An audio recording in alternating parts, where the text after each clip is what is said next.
ఒక మనిషి ఆనందంగా జీవించడానికి, జీవితాంతం సంతోషంగా ఉండడానికి ఏం చెయ్యాలి అనేది ప్రశ్న అయితే, ఏమీ చేయకుండా ఉండడం సమాధానం అవుతుంది. అదేంటంటే మరి మా కలలు, కోరికలు, లక్ష్యములు, లక్ష్య సాధనలు, ఆశలు, ఆశయాలు ఇవన్నీ వదిలేసి జగత్తంతా మిథ్య, భ్రాంతి అని ఖాళీగా కూర్చోమంటారా అని అడుగుతారు మీరు. దీనికి సమాధానం ఎలా చెప్తారు అంటే, బుద్ధికి 2 లక్షణాలు ఉన్నవాడు సంతోషంగా జీవిస్తాడు. ఏంటి? అనారంభో మనుష్యాణం ప్రథమం బుద్ధి లక్షణం.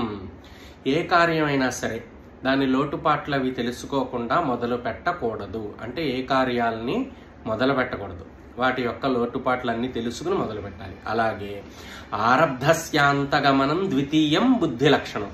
ఏదన్నా పని సాధించాలి అని మొదలు పెట్టినప్పుడు అది పూర్తయ్యేంత వరకు వదిలిపెట్టకుండా ఉండడం 2వ లక్షణం. ఇలా ఉన్నప్పుడు ఏ కార్యాన్నైనా సాధించగలుగుతాడు, జీవితంలో ఎన్నడూ సౌఖ్యములను అనుభవిస్తాడు. అంటే ఏ పని మొదలు పెట్టకూడదు, దాని లోతుపాతులన్నీ తెలుసుకుని మొదలు పెట్టాలి.